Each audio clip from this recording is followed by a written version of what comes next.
You are listening to Unified Through Chronic and Mental Illness with your hosts, Angie Roberts and Kimberly Murphy. Please be advised that some of the topics of this podcast can be triggering and sensitive in nature. There are on average 17% more crime-related claims on Halloween, says Scott Humphrey, who works for Travelers.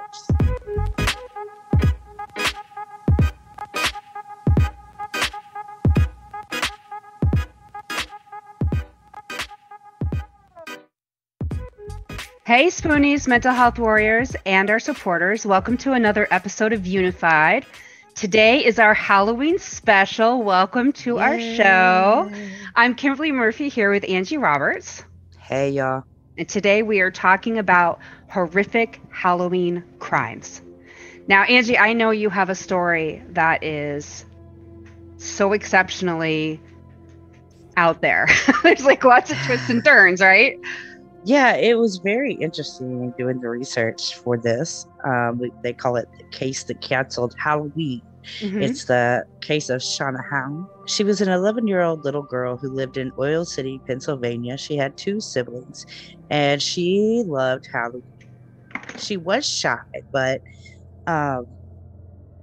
she also was in the Girl Scouts. So she was trying to figure out what she was going to wear for Halloween. Her parents really didn't have the money to get her a Halloween costume. So she had went and looked in her closet and she found a gymnastics outfit and the little ties and the gloves and everything. And she was just so excited.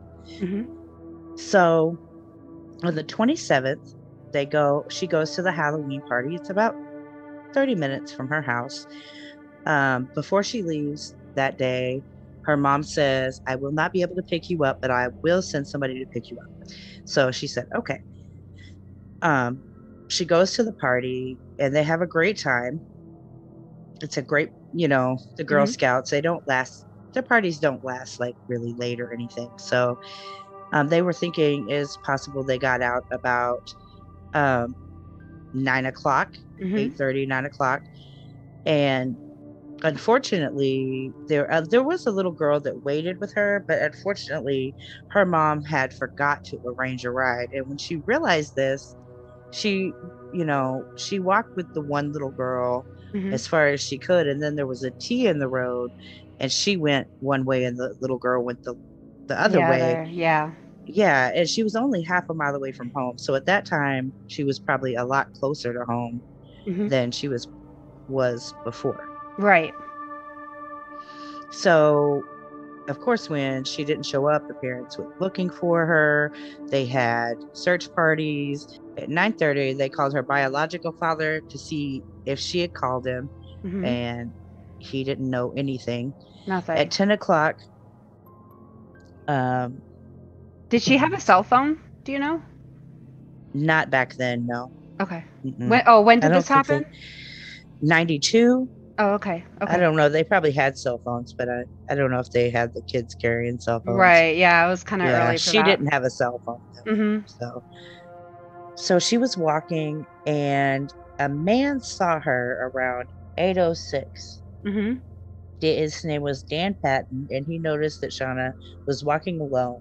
Then he noticed a tall, skinny man on the other side, and he was watching him to see what he was going to do. The town was very quiet town.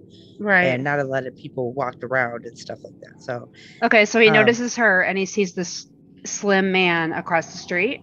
Right. And the slim man walks up to Shauna and talks to her, gives her a hug, and then grabs her and puts her in a small red car. So the police set up roadblocks and over 30 officers went to search for her.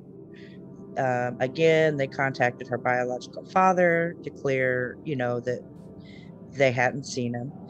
And then Shauna's mom, Lucy, had to stay home in case they got a call. So this is, like the time before they did all that stuff. They wanted somebody to stay home in case they got the ransom call or the fact that he hugged her, though, makes me wonder if it was somebody she knew. Mm-hmm. Okay. So So here is what happened. Police totally canceled Halloween because of this abduction, because they could not find her. There were hundreds of people looking for Shauna and nobody could find her. Uh-huh. So they canceled Halloween totally. Parents Wow. didn't, they were in fear. They didn't want her to go out anyway. Wow. So The case that shut down Halloween. The case that shut down Halloween. Yep. So 2 weeks after she was taken, they were checking in a popular area, but that was kind of secluded. Mm-hmm. It was a popular cove area where people went to hang out, and right. the teenagers went to do whatever. Right. Do whatever. Yeah, you know what I mean. Mm-hmm. So that's where they found the bodysuit of Shauna. So they went on a massive search for her. Okay. And there was, unfortunately, they found DNA on the bodysuit from a sexual assault. Oh no. And what is really crazy, okay, the next day in the same area, 500 yards from where they found the bodysuit, they found her body. And up on the train rail that was on the bridge was her shoes tied, and one was facing one way, one was facing the other. And then there was also an empty candy wrapper found close. So obviously somebody was messing with the police, because they would have found her the first day, the first day they found the bodysuit, if she was there. Right.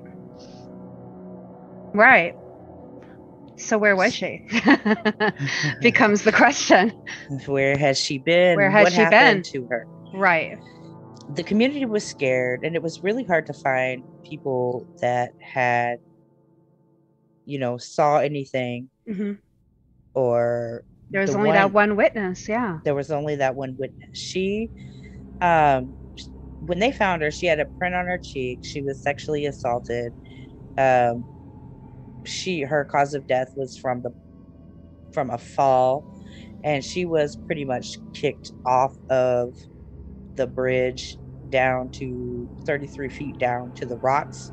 And she remained alive up to 30 minutes after her fall, they said. Oh no, that poor baby girl. I know. I feel like I'm welling up again every time I say that. I know, think about awful. That part. Oh my god. So of course the community was scared to death. People started doing crazy things and spray painting "You're next" on the elementary school and just scaring people. This is when walking to school during the buddy system. This is when this started, I believe, or always having an adult with a group of kids. Right. They never wanted anybody to walk alone. They wanted them in packs of 3 or more, really, but 2 or more, if you couldn't do it. Yeah. I mean, I can see why. That would be frightening. They have no leads. They really had no leads, right? They had DNA, but they weren't sure. It didn't match up, I'm assuming. Well, they hadn't found anybody yet. Yeah. Okay. That it matched up. They didn't have anything in the database, so it probably wasn't somebody who has already been arrested and had DNA taken, correct? Right. Yeah. So people were skeptical about the uncle that led the search. And they put him through hell, unfortunately. And I'm just going to say he's not the one that did it. It's so terrible when that happens. Poor man it sucks. got put through hell. So the FBI came in and made a profile of a white man in his 20s, and that he would have had a huge shift in behavior after this happened.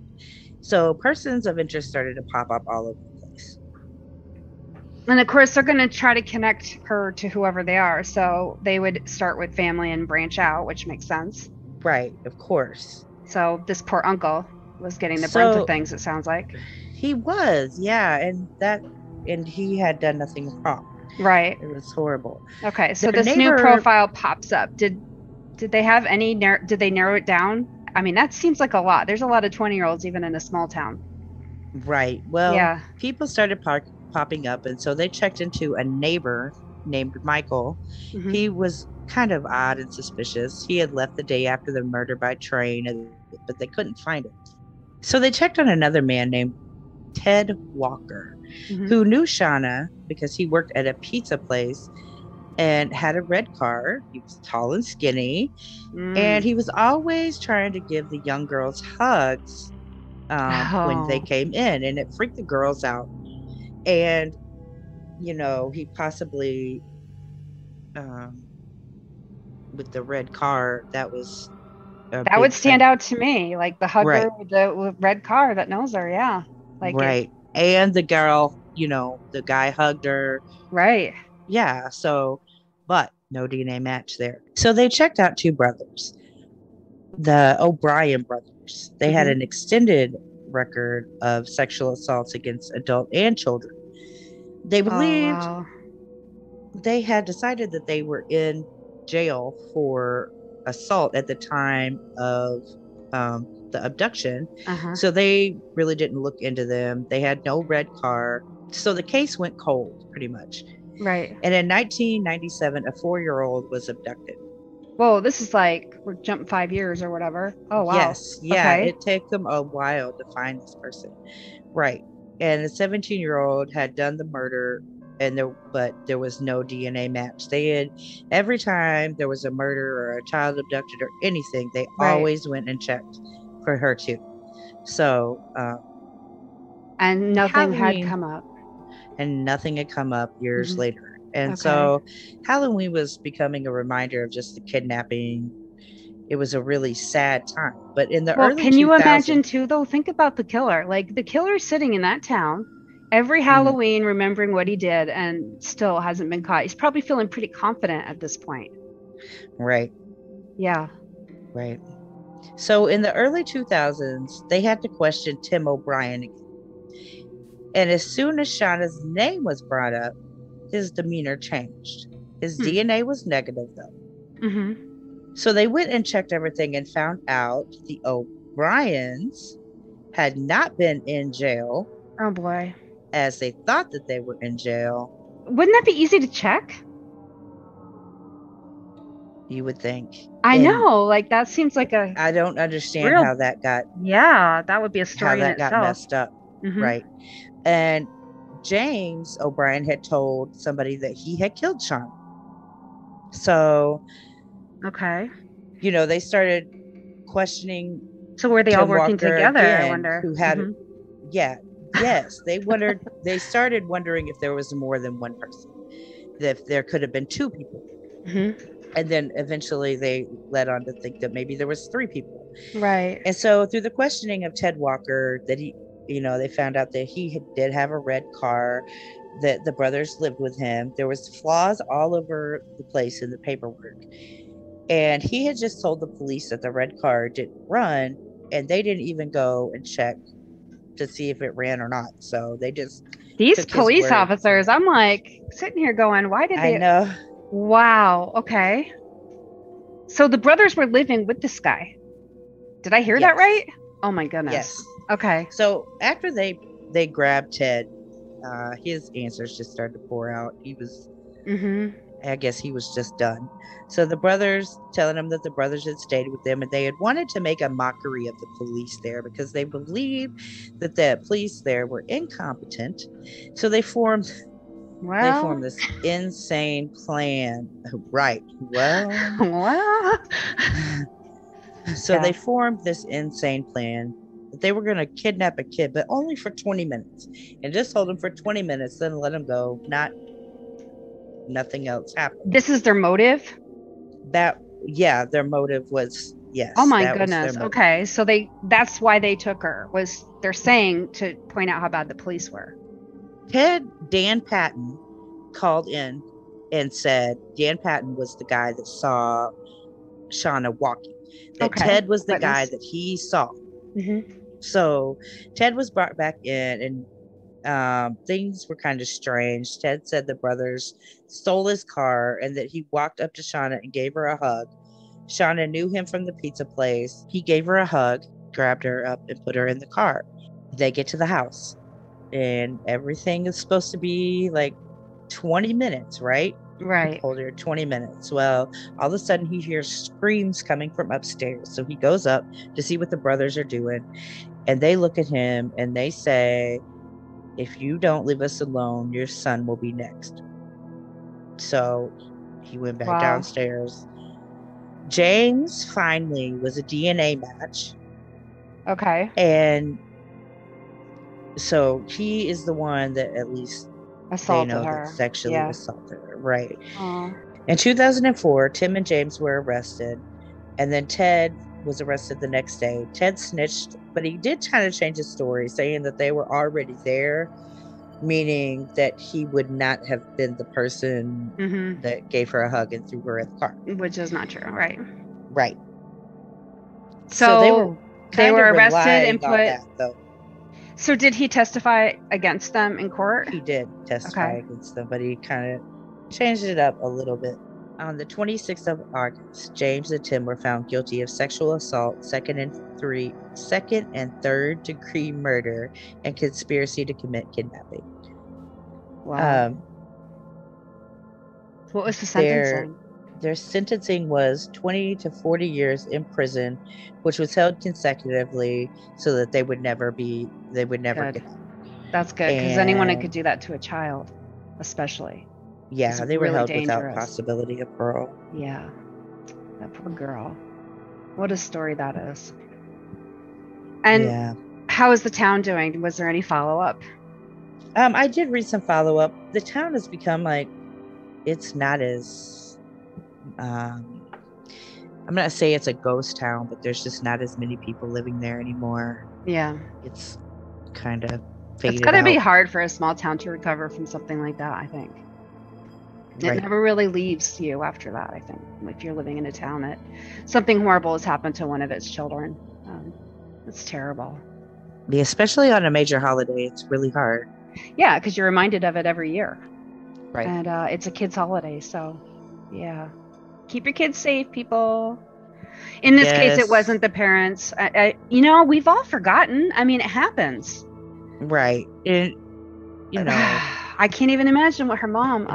And back then, it was so much safer to walk than it is now. So, the possibility of that happening in that small town, they thought was, zero to none. We're going to be telling a story of the same thing, though, with Amy Beth in a couple weeks. Same thing in a small town. You could walk, a couple blocks if you're 5 years old and it's safe, if you know right where you're going. I think things have changed a lot, and it's just sad that we've had to change like that. It's unfortunate. Yes, make sure your kids don't go outside by themselves on Halloween.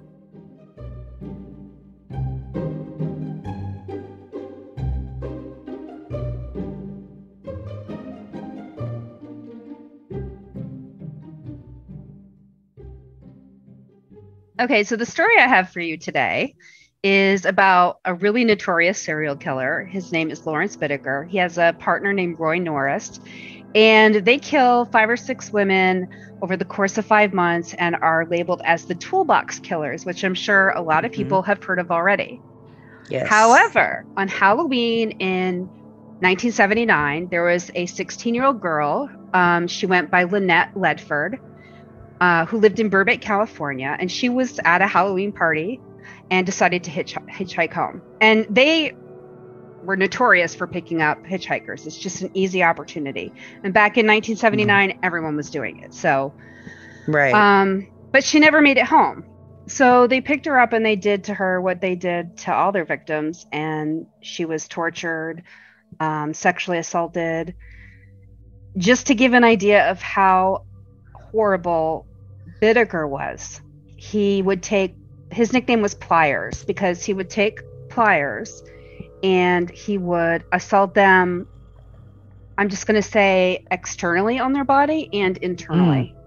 And he would also use them to tear at pieces of your body, like oh my God. Most women would get their nipples torn off, things of that nature. Oh my. Very, very sadistic.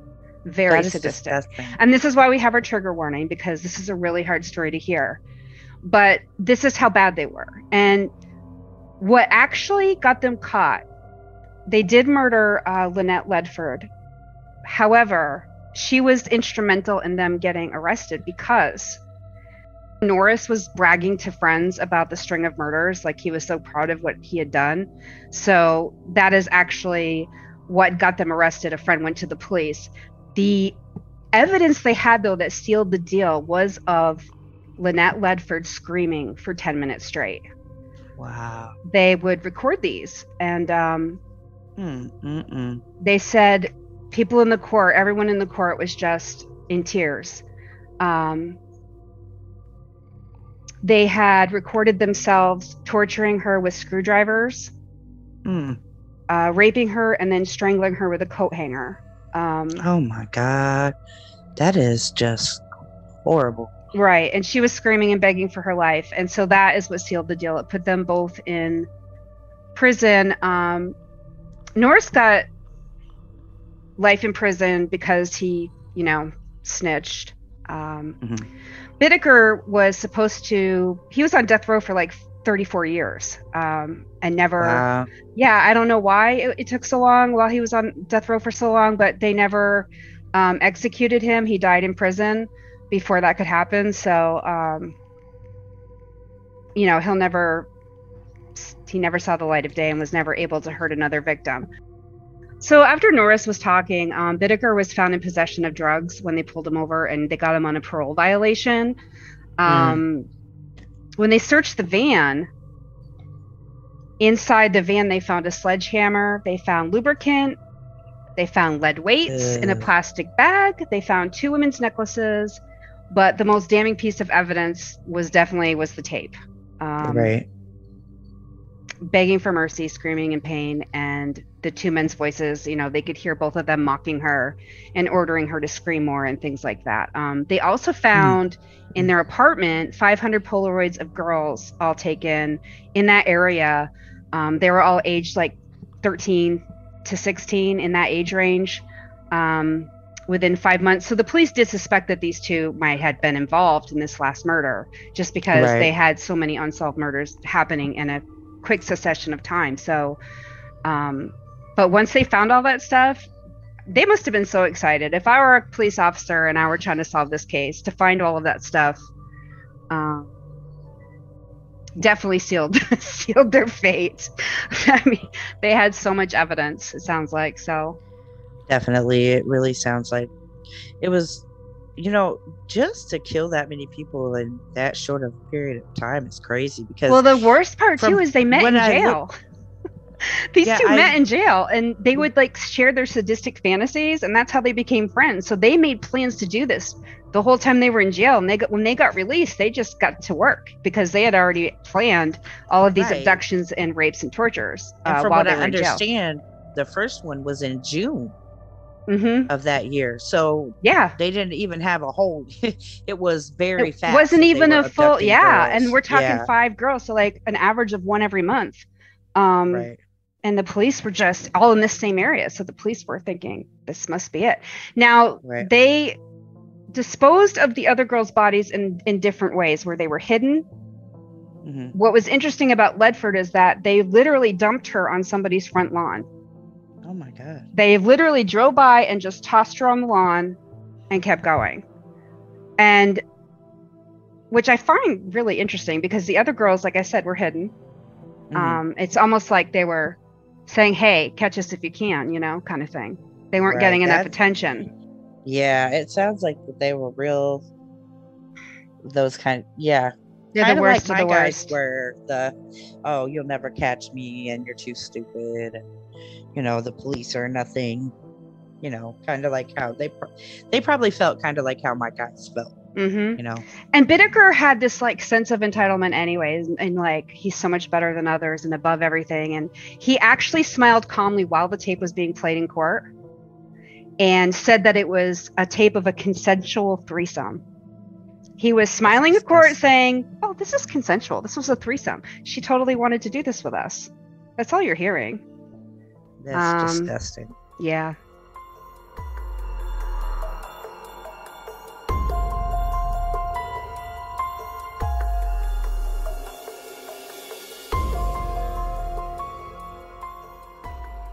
The trick or treat murder.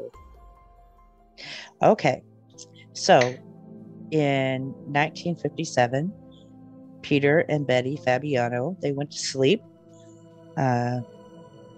probably around 11 o'clock. The doorbell rang around that time. And they thought it's kind of late for trick-or-treaters. Yeah, but that is late. I guess Peter was really probably a nice guy because he ran downstairs and grabbed some candy for him. And when he opened the door, it was a tall, grotesque-looking person, in a trick-or-treat outfit. Even for Halloween, he found it to be kind of grotesque, and they were holding a brown bag that kind of looked like a trick-or-treat bag.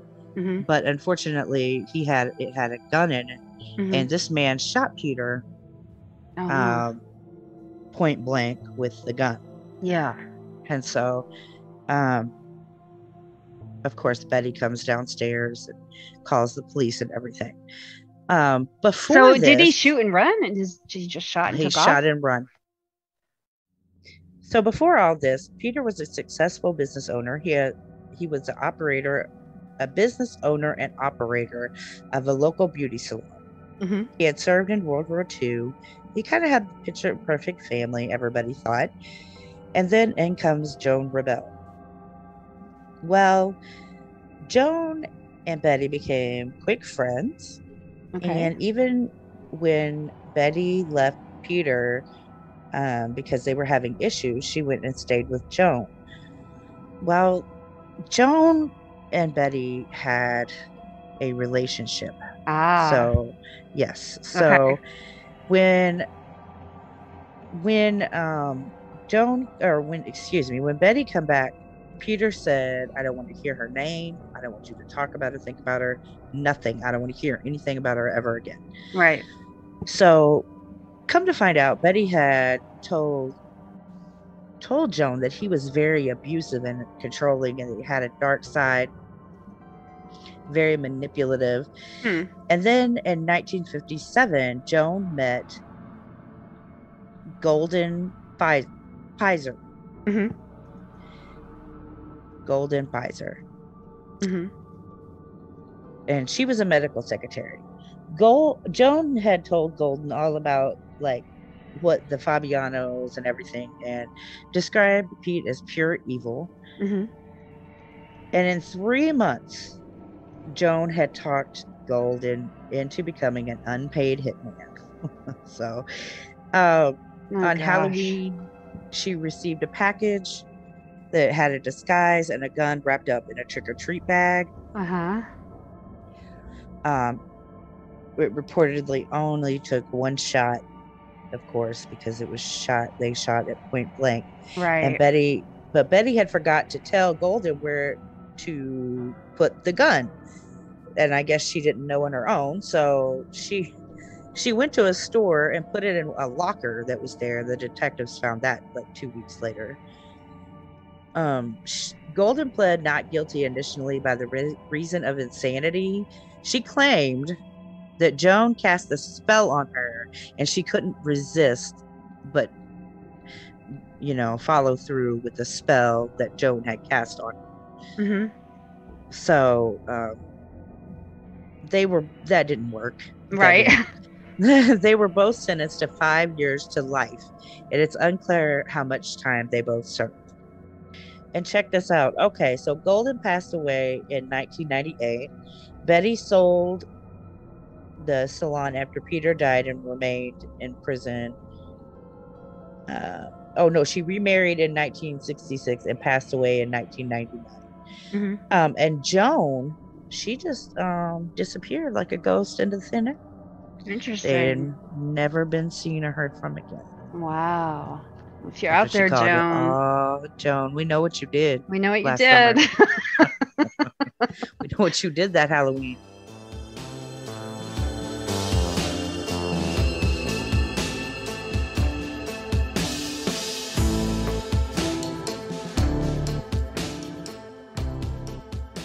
So while this story didn't happen on Halloween, I felt like it was kind of fitting because this is a story about 3 teenage boys and 2 of them were really pivotal in this. So a lot of times when you hear about the story, it's 2 of the boys. But they decided, because of the Scream movies, that they wanted to dress up in masks, find a victim, commit a murder, put it all on video.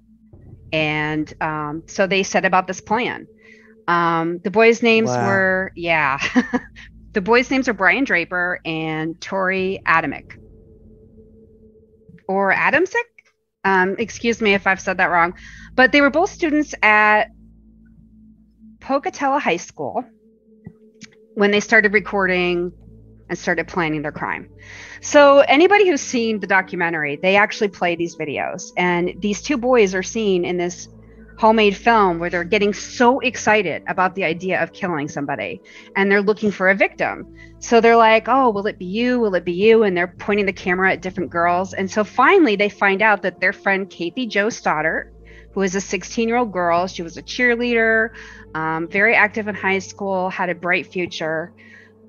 She was house sitting for her aunt and uncle, and their house was out in the middle of the wilderness. And they were going away for the weekend, and they just wanted someone to be there to watch their cats and their dogs, let their dogs out and things like that. So they knew that she was going to be there by herself. They start videotaping her around the school. And they start talking about how they picked the perfect victim. And they start talking about how erotically charged they are at the idea of doing this. And they go to the house earlier that night, and they talk to her for a little bit. And it's not really a big deal, but one of the boys goes downstairs while they're visiting and unlocks a door downstairs so that they can get back in later. So they all leave, and of course the boyfriend and Cassie are completely unaware that anything is different. They come back later, they cut the power to the house, hoping that it'll lure them downstairs, at least her boyfriend, right? When that doesn't happen, they just kind of lay in wait. They turn the lights back on and they don't do anything. And her boyfriend, who was just there to kind of keep her company and make sure she was okay out there, his mother comes to pick her up and to pick him up. His mother comes to pick him up and he leaves. So they're in the basement, they're waiting, they hear that he leaves, and they turn the lights out again at the circuit breaker. And they waited hoping Cassie would go downstairs, and she didn't. So eventually they go upstairs. One of them has a dagger, the other has a hunting style knife. And Draper opened and slammed a closet door at the top of the stairs to scare her. She was lying on the couch in the living room watching TV. They brutally attacked her, stabbing her approximately 30 times. 12 of the wounds were potentially fatal. The murder weapons they had purchased earlier at a pawn shop. And as they're running from the house, all you can hear is how excited they are, how happy they are, what a rush that was. This kind of That's insane. I know. And this is a student that they went to school with, that they actually liked her. They said it was a shame because they actually liked her and she was a nice girl. Really sick stuff. And so obviously they were all arrested and they've been doing appeals in prison. You can see the documentary on this story if you just look up the Scream murders of Cassie Jo Stoddart. And there's plenty of footage on it. I just thought it was good to mention because the thing that really stuck out about this crime to people is that kind of teenage group think. When you get two deviant teenagers together, and they don't have their brains are completely formed. They don't think about consequences. And they start playing off each other. And you could see it in the videos, how they kept playing off each other. And all of a sudden, because they talked about it so much, this was just normal now. This poor girl, I just can't even imagine what she went through in her family. And they both got life imprisonment. So they're where they need to be. Yeah. So those stories were all extremely morbid. We do know that. It's not like our last Halloween special last year, but I do think they were all really good stories. There's a lot that profilers can learn, by listening to these stories and studying them. So I think it's important for them to do that and for these stories to be heard, especially to honor the victims. So, and we don't normally do stuff like this, but for Halloween, a little change is good. Right. It's our Halloween special. So, but I do want to leave on a more positive note. So everybody knows that you have your beautiful son, Jacob, who is so cute. And we need to put more pictures of him up so people can see. But what is he doing for Halloween this year? I know COVID is a thing still. So what's happening? We're gonna go out in the neighborhood and trick or treat. So they are They're still pretty doing good. trick or treating. That's cool. Yeah, last year they did really well with the COVID trick or treating, so we're gonna go trick or treating this year. Hmm. He is well. I wasn't gonna tell anybody what he was gonna be yet. Oh, okay. So we'll save that for a secret. Well, If you'll see. anybody, how about this? If anybody can guess what Jacob's going to be, Unless you already know, you will win some I know swag. who knows. You'll win some swag. You'll win some swag. Guess what Jacob's gonna be. I love that. I love that Yep. idea. Okay, so what is our mantra for this week, Angie? Monsters are real and ghosts are real too. They live inside us and sometimes they win. Stephen King. Perfect, Stephen King. I love Stephen King. I mean, Gotta that's end with a little Stephen King. right, and his imagination. Oh Right. my goodness. Right. So we hoped you enjoyed this week's episode, and if you did get something out of it, please like, share, follow, or subscribe. All of our social media information will be announced in just a moment. Please join us next week for a brand new episode. You don't want to miss it. Until then, please remember that we are always stronger together. You are not alone, and thank you for listening. Mask up, guys. Peace out. Unified Through Chronic and Mental Illness can be found at anchor.fm/unified. There you can find all social media links as well as other ways to listen.